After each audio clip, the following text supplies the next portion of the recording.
প্রিয় আয়ুর মিত্রগণ, সবাইকে আমার আন্তরিক শুভেচ্ছা।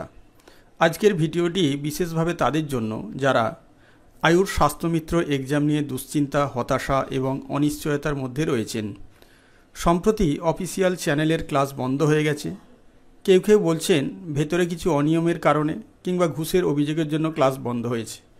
সত্যি কথা হলো, এসব আলোচনার উপর আমাদের কোনো নিয়ন্ত্রণ নেই, কিন্তু যা আমাদের হাতে আছে সেটা হলো আমাদের প্রস্তুতি, আমাদের পরিশ্রম এবং আমাদের ভবিষ্যৎ। আমি জানি আপনাদের অনেকেই ভাবছেন পরীক্ষা হবে তো, না হলে কি হবে, ইংরাজিতে পরীক্ষা, আমি কি পারবো? যাদের মাতৃভাষা বাংলা তাদের জন্য ইংরাজি প্রশ্নভিত্তিক পরীক্ষা স্বাভাবিকভাবেই ভয়ের কারণ হতে পারে। কিন্তু আপনাদের একটা গুরুত্বপূর্ণ বিষয় জানাতে চাই, এখন অনেক গ্রুপে ইংরাজি মডেল প্রশ্ন সেট ছাড়া শুরু হয়েছে সম্প্রতি। এটি পরিষ্কার ইঙ্গিত পরীক্ষা হবে, শুধুমাত্র সময় নিয়ে দেরি হচ্ছে, কিন্তু বাতিল হচ্ছে না। সুতরাং হতাশ হওয়ার কোনো কারণ নেই। অনেকে হয়তো ভাবছেন ক্লাস বন্ধ, তাই এখন পড়ে কি হবে, কিন্তু আমি বলবো এই ফাঁকা সময়টাই আপনাদের জন্য সুবর্ণ সুযোগ। এখন যদি আপনারা নিজেদের ইংরেজি প্রশ্ন উত্তরের অভ্যাস তৈরি করেন, তাহলে অফিসিয়াল ক্লাস যখনই শুরু হোক তখন আপনারা অন্যদের থেকে অনেক এগিয়ে থাকবেন। প্রতিদিন কিছু সময় ইংরাজি মডেল প্রশ্ন সমাধান করুন, বুঝুন আর নাই বুঝুন, নিয়মিত প্র্যাকটিস আপনাদের দক্ষ করে তুলবে। এখনই অভ্যাস না হলে পরবর্তীতে চাপ আরও বেড়ে যাবে। আপনাদের সামনে এখন তাই দুটি পথ খোলা রয়েছে, এখনই অনুশীলন শুরু করা অথবা ক্লাস শুরু হওয়ার পর নতুন করে শুরু করা। সিদ্ধান্ত সম্পূর্ণই আপনাদের, কিন্তু আমার পরামর্শ হলো এই অপেক্ষার সময়টিকে নষ্ট করবেন না। ইংরাজি প্রশ্ন উত্তরের অভ্যাস করে নিন, নিজেদেরকে প্রস্তুত করে তুলুন, এতেই আপনাদের সাফল্যের সম্ভাবনা বহুগুণ বাড়বে। আরেকটা কথা বলি, কেউ কেউ বলছে ইংরাজিতে প্রশ্ন হবে কি না কোনো অফিসিয়াল নোটিফিকেশান নেই। আমি আপনাদের পরিষ্কার জানাতে চাই, আয়ুষ স্বাস্থ্যমিত্র পোস্টে নিয়োগের জন্য কোনো অফিসিয়াল বিজ্ঞপ্তি বেরোয়নি, কোনো অফিসিয়াল নোটিফিকেশান আকারে গাইডলাইন নেই।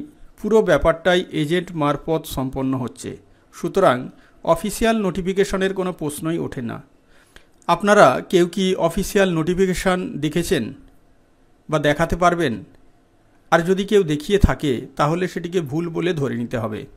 আপনারা অ্যাপ্লাই করেছেন আয়ুষ স্বাস্থ্যমিত্র পদের জন্য, আপনারা কি কোনো নোটিফিকেশান দেখেছেন? আপনারা কি অনলাইনে অ্যাপ্লাই করেছেন? সবই উত্তর না। সুতরাং অফিসিয়াল নোটিফিকেশানের কোনো ব্যাপার নেই, এগুলি এনজিও পারের সঙ্গে যোগাযোগ রেখে আপডেটগুলো জানতে হয়। সম্প্রতি একটি এনজিও এই আয়ুষ স্বাস্থ্যমিত্রের জন্য বিভিন্ন রাজ্যের নোটিফিকেশান প্রকাশ করেছে। আপনাদের হয়তো অনেকেই তার নজরে পড়েছে। আপনারা লক্ষ্য করবেন 2-1 দিন ছাড়া 2-1 দিনের জন্য অ্যাপ্লাইয়ের ডেট বাড়াচ্ছে ওই এনজিওটি। এ থেকে সম্পূর্ণ প্রমাণিত যে এই নোটিফিকেশানগুলি সম্পূর্ণ ভুয়ো এবং ফেক। তার কারণ হলো অফিসিয়াল নোটিফিকেশান বেরোলে এইভাবে 2-1 দিন ছাড়া 2-1 দিন করে অ্যাপ্লাইংয়ের ডেট কখনো বাড়ায় না। ফলে আপনারা সকলেই সচেতন থাকবেন ব্যাপারটা সম্পর্কে। যাই হোক, আবার মূল আলোচনায় ফিরে আসি। প্রিয় শিক্ষার্থীবৃন্দ, মনে রাখবেন ক্লাস বন্ধ মানেই স্বপ্ন বন্ধ নয়, পরীক্ষা দেরি মানেই ভবিষ্যৎ থেমে যাওয়া নয়। যারা সত্যিই নিজেদের ভবিষ্যৎ নিয়ে সিরিয়াস, তারা কোনোদিনও অপেক্ষা করে সময় নষ্ট করেন না। তারা আজ থেকেই কাজ শুরু করেন, আজই সিদ্ধান্ত নেন আমি পারবো। আয়ুষ স্বাস্থ্যমিত্র এক্সাম শুধু একটি পরীক্ষা নয়, এটি আপনাদের নিজেদের যোগ্যতা প্রমাণ করার সুযোগ। আর আমি বিশ্বাস করি আপনারা পারবেন, অবশ্যই পারবেন। যদি ভিডিওটি আপনাদের প্রয়োজনীয় মনে হয় তাহলে লাইক করবেন, শেয়ার করবেন এবং চ্যানেলটিকে সাবস্ক্রাইব করে পাশে থাকবেন। Stay focus, stay motivated. আপনাদের সাফল্য আপনাদেরই হাতে। ধন্যবাদ।